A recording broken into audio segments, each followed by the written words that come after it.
बातचीत करेंगे इंजीनियर राजकुमार पासवान जी के साथ, जो कि युवा बिहार सेना के राष्ट्रीय अध्यक्ष हैं। इंजीनियर राजकुमार पासवान जी, आपका बहुत बहुत स्वागत है। आज हम लोग इंजीनियर राजकुमार पासवान जी, सवाल जो है कि जो चिराग पासवान है वो मुजफ्फरपुर जाते हैं और वो सीएम के ऊपर, नीतीश जी के ऊपर एक सवाल उठाते हैं विधि व्यवस्था को लेकर। इसमें आपकी क्या विचार है? देखिए, चिराग पासवान एक द्वेष की भावना से और लगातार देखिए सवाल करना जायज है। लोकतंत्र में सब लोग अपना अपना बात कर रखते हैं और चिराग पासवान भी रख रहे हैं, लेकिन वाइसनेस वाली मैं चिराग पासवान से 2-3 सवाल करना चाहता हूं।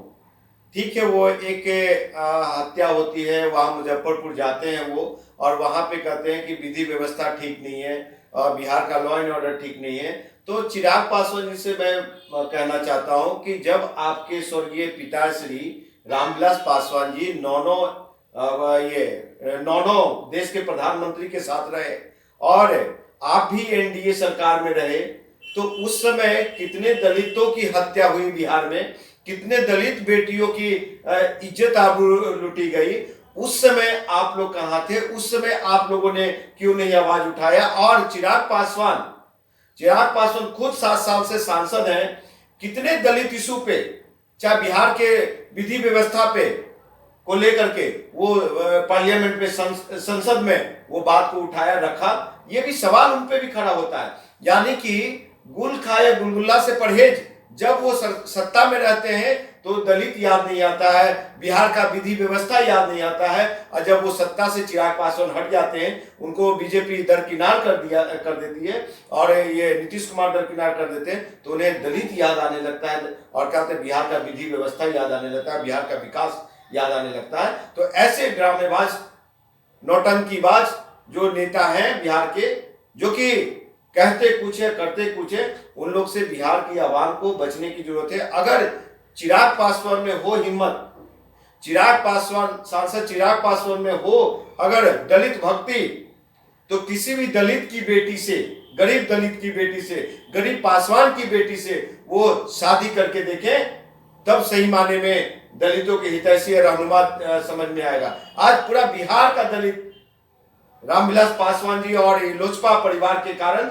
चिराग पासवान के कारण हास्य पे है, गड्ढे में चला गया है। और ये कौन सा आईना दिखाना चाह रहे हैं चिराग पासवान? आपको बता देना चाहता हूं कि आदरणीय सम्मानीय स्वर्गीय गार्जियन स्वरूप मेरे पिता तुल्य रामविलास पासवान जी आज इस दुनिया में नहीं है, लेकिन उनके राज्य में वो जब केंद्र में मंत्री थे, सांसद थे, तो आपको बता दें कि बेलछी और बाथे नरसंहार भी हुआ।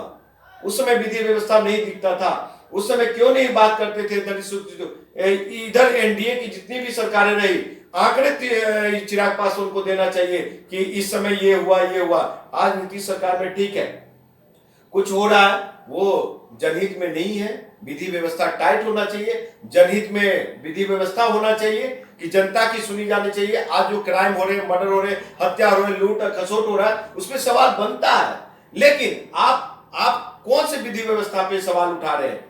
जब आप सत्ता में होते हो तो कुछ नहीं बोलते, जब आप सत्ता से बाहर होते हैं तो विधि व्यवस्था सिस्टम ठीक नहीं है। तो ये हालात है चिराग पासवान जी का।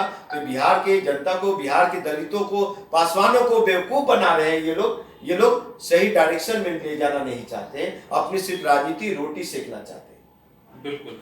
और आगे हम लोग बातचीत करेंगे आपसे कि ये जानना चाहेंगे कि जो चिराग पासवान का जो रवैया है वो किस तरह का है कि वो अचानक से गायब हो जाते हैं, फिर नजर आते हैं, फिर अचानक गायब हो जाते हैं। तो इस तरह की राजनीति में एक चिराग पासवान की जो भूमिका है, जो रामविलास पासवान, स्वर्गीय रामविलास पासवान के जाने के बाद उनको देखा जा रहा था कि वो रामविलास पासवान के सही उत्तराधिकारी के रूप में आएंगे, लेकिन कहीं ना कहीं वहां पे कमजोर पड़ रहे हैं चिराग पासवान। देखिए, आज सम्मानीय देश के प्रधानमंत्री महोदय नरेंद्र मोदी साहब ने उनका चिराग पासवान का हाथ छोड़ दिया। नीतीश कुमार जी ने, बिहार के सम्मानीय मुख्यमंत्री नीतीश कुमार जी, उनका चिराग पासवान का हाथ छोड़ दिया। और जिसके तहत रामविलास पासवान जी का जो वोट बैंक था पासवानों का, वो वोट तो ले लिए, लेकिन चिराग पासवान जी की जो रवैया है वो एक तरफा रवैया है और वो दलित हित ऐसे कभी नहीं हो सकते हैं, वो पिता का जगह कभी नहीं ले सकते हैं। आज दिख रहा है कि पिता ने राजनीति में उंगली पकड़ के चलना सिखाया, और आज जब पिताजी नहीं है तो चिराग पासवान अपने वजूद के लिए, अपने मंत्री पद हासिल करने के लिए वो दलितों के घर में जा रहे हैं। इससे पहले दलित के घर में नहीं जाया करते थे चिराग पासवान जी, दलितों से मिलना पसंद नहीं करते थे, आज वो जाके मिल रहे हैं। तो लेकिन अभी भी मैं बिहार के आवाम को, बिहार के दलित को ये मैं बताना चाहता हूं, पासवानों को खास करके, जो भ्रमित होते हैं और आज तक ये लोजपा का स्वर्गीय रामविलास पासवान जी के नेतृत्व में बिहार के पासवानों को एक टाइटल पासवान के सिवा कुछ नहीं मिला, वैसा ही आपको बता देना चाहता हूं कि चिराग पासवान के भी नेतृत्व में अगर बिहार के पासवान, उसके दलित तो जाएगा नहीं चिराग पासवान के नेतृत्व में, लेकिन बिहार के पासवान अगर चिराग पासवान के नेतृत्व में जाता है तो, और अभी तो 50 साल 100 साल पीछे गया है, और भी 100 साल से ज्यादा पीछे चला जाएगा। आज भी हास्य पे है। आप जाके उनके संसदीय क्षेत्र जमुई में पासवानों की रहन सहन देखिए, टाटी में, झोपड़ी में, माटी में क्या रहन सहन है। आप हाजीपुर संसदीय क्षेत्र में जाइए, वहां के दलितों को रहन सहन देखिए, टाटी में, माटी में, झोपड़ी में, पढ़ाई लिखाई, उनके बाल बच्चे को लालन पालन नहीं ठीक से हो पाता। ये समस्तीपुर जहां जहां इनका सीट पे कब्जा, मैं उनका बता रहा हूं। तो ये सिर्फ हमदर्दी गेन करने से, कहीं जा करके गले लगा लेने से वो नहीं होता है। हम पे भी सवाल उठाए जाते हैं कि राजकुमार पासवान कहीं दिखते नहीं है। तो मैं यही कहना चाहता हूं बिहार के दलितों को कि अपना नजरिया को बदलिए।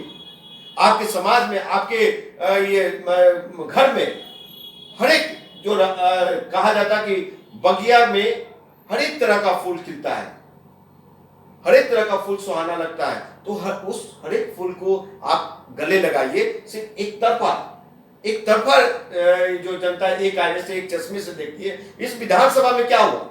एक तरफा सिर्फ रामविलास जी के फोटो पे वोट कर दिया।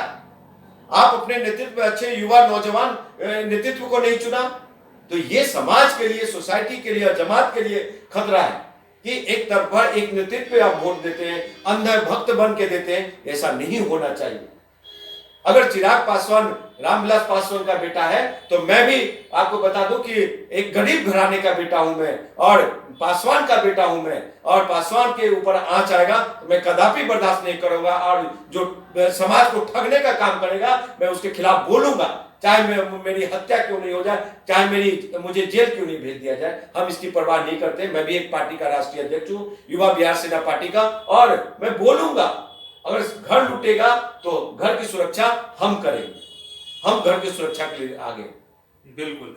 और इसी के साथ हम लोग ये बिहार की जनता से शायद आँख खुल जाए, और बिहार की जनता बगिया के जो दूसरे फूल हैं उसके ऊपर भी दृष्टिकोण अपनाए, यही शुभकामनाएं देते हुए आपसे इजाजत लेते हैं। नमस्कार।